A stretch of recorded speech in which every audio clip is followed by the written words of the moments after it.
listener production. Hi, Natarsha Belling with you and welcome to the afternoon edition of The Briefing. Coming up in our deep dive, the new move to shut down journalists and freedom of speech in the US. In the latest escalation, journalists have now been kicked out of the Pentagon for refusing to sign a new policy that restricted their reporting on information that didn't have government approval. And the US is not alone, with many experts saying governments around the world, including here in Australia, are cracking down on the media, calling them to account. We unpack what this latest concerning attack on democracy means for all of us. But first, let's check the afternoon headlines this Thursday, the 16th of October. A member of the Australian Defence Force has died and two others have been injured in an accident in Townsville. Emergency services were called after a vehicle reportedly rolled during a training exercise. The Queensland Ambulance Service says 3 people were treated by paramedics at the scene, with a soldier in his 20s and another in his 30s taken to hospital. The third soldier passed away. The 2 survivors have since been discharged from hospital. The Federal Defence Minister Richard Marles has issued a statement on social media saying, quote, "This is a tragic loss and the sacrifice of our service personnel weighs heavily on us all. Our servicemen and women wear our nation's uniform with pride and we recognise the risks they take each and every day in the defence of our nation." Speculation is growing of an interest rate cut before Christmas after new unemployment data was released today. The rate hit 4.5%, up from 4.3%. It comes as concerns grow about the struggling Australian economy and low consumer confidence. And new excerpts from Virginia Guiffre's tell-all memoir have been released, with the book claiming Prince Andrew believed it was his birthright to have sex with the then 17-year-old. The book, called Nobody's Girl, will be released posthumously next week after the 41-year-old died in WA earlier this year. Prince Andrew has always denied the sexual abuse allegations and has previously settled a civil lawsuit with Virginia Guiffre. Now it's time to get into our deep dive on the new escalation to shut down the media in the US. Senior correspondents from all the major news networks, including Reuters, The Wall Street Journal and Fox News, have packed up and left their offices at the Pentagon after they refused to sign a new policy as a condition to receive credentials. Now, the deal limited journalists from seeking out information that had not been approved by Pentagon officials, even unclassified material. Joining us now is Allan Behm, the head of the International and Security Affairs program at the Australian Institute in Canberra, who explains why we all should be concerned about the growing lack of government accountability and the escalating attacks on both democracy and freedom of speech. Allan, thanks so much for joining us. Some pretty concerning developments out of the US today regarding journalists and reporters in the Pentagon. Can you explain exactly what's happened? Well, what appears to have happened here is that any journalist that doesn't sign up with a new set of rules and procedures imposed by the Pentagon on access by journalists will not be granted any further access into the Pentagon itself, into the corridors, and into the area where journos have tended to work from in the Pentagon. Up till now, journalists have had pretty free access to the Pentagon within boundaries. I mean, they just can't go into any office they feel like. But there is a media area. The journalists go in there, they talk to people, they can walk down corridors and talk to them there and so on. This now becomes very difficult. And of course, the big agencies are not prepared to have their freedom of speech, as under the amendment, interfered with in this way. So they've withdrawn their journalists from the Pentagon. That's essentially what's happened. So from what I can understand, Allan, these organisations, basically all organisations bar one from what I understand in the US, have decided to actually not sign this new policy that actually sought to limit journalists from seeking out information that had not been approved by Pentagon officials, even unclassified material. That's right. This surely goes to the fundamentals of running a dictatorship. How can you attack the freedom of the media? Well, that is the question, I think. Natarsha. It is a pretty serious step, but it has been coming. I mean, nobody's terribly surprised by it. A couple of weeks ago, we were all sitting with our mouths open watching President Trump and Secretary Hegseth address 800-odd, I don't mean the word odd in any negative sense here, but 800-odd generals. And they were all sitting around in Quantico being told that they had to shape up or ship out. They had to get fit. They had to look like soldiers. They couldn't have beards anymore. It was all at a level of sort of detail and trivia that was surprising until President Trump spoke. And then he made a very clear set of statements about how the American military is under the central direction of the president and the Oval Office. Since then now, we have had Hegseth proceed to impose new rules on journos, which really cuts across the ability of the media to question or even to ask general questions about what the US military is doing, what its intentions might be, the systems that it's using to carry out those intentions and so forth. Generally speaking, they're now being given non-answers to simple, straightforward questions. And it is consistent, I think, with what most of your listeners will be familiar with the other day when President Trump was pretty brusque in his treatment of the ABC journalist, John Lyons, who was asking pretty direct questions about Trump's financial interests. So it's across the board, Natarsha. That's really what I'm trying to point out here. It's not just information with respect to the Pentagon. It's information across the board with respect to the Trump administration. The fundamentals of a democracy, and especially journalism, is to call those in power to account. How concerned are you about this new escalation in what appears to be a deliberate strategy to shut down any criticism or any questioning of what is going on right now with the US administration? Look, it goes to the very heart of the principles on which the US Constitution was formed. The founding fathers, and I'm afraid they all were blokes, the founding fathers of the United States understood very well, and most particularly did Jefferson because he wrote about it, that a free press was at the heart of the deal, and that accountability through a free media was how the system, the governmental system of the United States, how the sort of division between the executive, the courts, and the Congress and the Senate, how that would all work, and that it would be open to constant media questioning. That's at the heart of the deal, if I can use that word. What we've seen now, though, is a big effort by the Trump administration to impact directly on that part of the deal.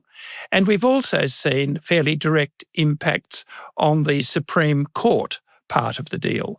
So when you take those two things together, the courts adjudicating on the dispensation of the law to the people, and the media's ability to hold to account the executive and the two houses of the US Congress, then I think US democracy is at serious risk. That's really what we're contemplating. Allan, there's a concern, though, that this is not just happening in the US, that there has been this real attack. And if you want to put journalism and media to a side, there has been this concerted effort by governments from both sides, whether that's the Democrats or the Republicans, the Labor or the Liberal Party here, to shut down the media, but also to take away the fundamentals of a democracy. Can you explain why you're also concerned about what's happening here in Australia? Look, accountability, I think, is at the heart of the deal that we all have with our governments. Managing 26 million people is a pretty big task.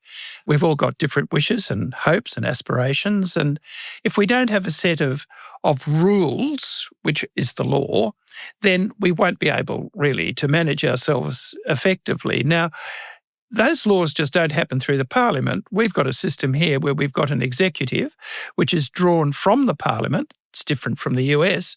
And that executive, on the basis of its majority in the House of Representatives, decides around money and the rules by which we all operate.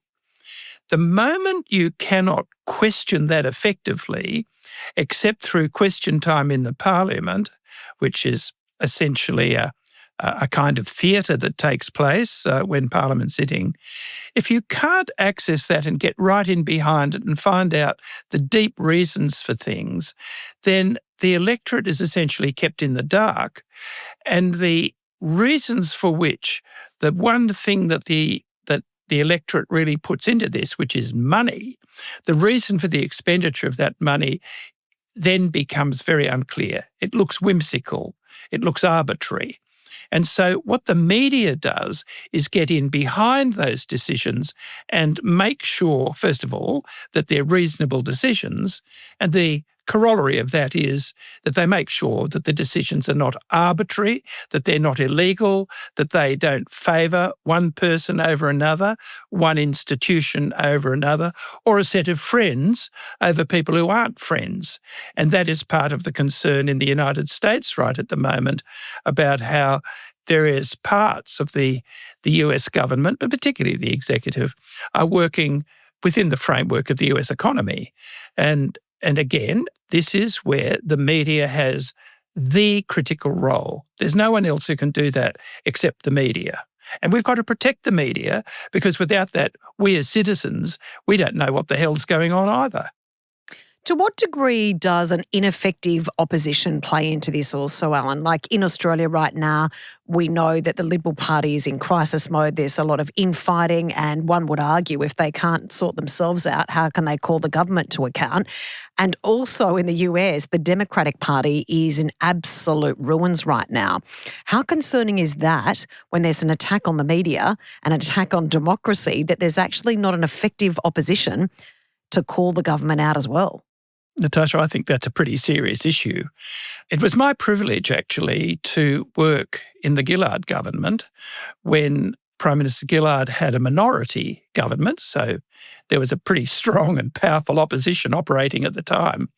And I would offer the view that Gillard's government, with all of the scrutiny to which her government was subject, both in the Parliament and also from the media, was one of the best governments we've had in a long time, absolutely because it was subject to that scrutiny. I mean, the legislative performance of the Gillard government was extraordinary in all of the circumstances, but the way in which the Prime Minister was able to manage the crossbenchers, conduct her dialogue with the opposition, get acts through the lower house, which wasn't so difficult, but also manage them through the upper house, through the Senate, that was pretty impressive. And in that, I think, the fact that there was a querulous opposition and that there was a pretty powerful opposition group in the Senate and a strong media, all of those things combined to give us good government. And I think we should recognise that that is how good government is delivered, that massive majorities and no accountability, that's the nature of dictatorships. And also, as we all know, Miss Gillard was actually operating that government while she was being knifed by her own party. Well, towards the end, that's true. Yes, that was pretty ugly, and she was being knifed by her own party. But a bit like the Liberal Party right at the moment, the Labor Party under Prime Ministers Rudd and Gillard was not all that stable, at least with respect to support for the leadership. So as we recall, Rudd was pushed off his pedestal, and then in June 2013, Prime Minister Gillard was pushed off hers. But everybody knew, though, that all of that was going on. I mean, there was good media coverage of that, though I can tell you it was always embarrassing that the media was so accurate. But it's its job. We should be embarrassed when things are not being run properly. Yes, and we should know what's going on. Yes, exactly. So from a snapshot point of view, Allan, how does this end? Because we are seeing it on all different fronts right now, and you make a great point that we've seen even here in Australia, the current federal government making a move to really crack down on freedom of information requests. Now, they argue that that's about national security risks, but there seems to be a concerted effort in a number of democracies right now to cut at the heart, attack the heart of what makes our nations great. Well, I think that is the point, and how it all ends, I'm not sure. Generally speaking, I think national security reasons for control over information are spurious. They're usually pretty obvious, and people can accept them because governments can say, look, this is all about this sort of deal in these sorts of circumstances. It would be advantageous to a putative enemy to know about that, and people will accept that. What we're seeing, though, is other spurious reasons like, it costs too much to comply, it takes too much time, public servants are not employed to answer the questions of the public, and all of that sort of thing. The truth is that in an open democratic system, you make provision for that kind of accountability. And it is for a good government to make sure that it is accountable. That can be embarrassing, but if it's a good government, it won't get embarrassment too often because it will have stepped out the reasons for major decisions in advance of taking them. So you won't be acting in secrecy all the time, but you'll be acting in consultation with the electorate all the time. And there are ministers in the current government who do that pretty well, in my opinion. But overall, there seems to be this fear that if you let too much out, you're going to get belted around the ear by the opposition. And frankly, I don't think the opposition's in much of a position to belt the government around the ear at the moment. But even if it could, the government should be open to that because that's the deal that we have with our government in a democracy. Really appreciate your analysis and thoughts. Thank you so much, Allan. Thank you, Natarsha. That was Allan Behm, the head of the International and Security Affairs program at the Australia Institute. And that's it for this episode of the afternoon edition of The Briefing. We'd love you to subscribe or follow us on Instagram at The Briefing Podcast. I'm Natarsha Belling. Thanks for your company.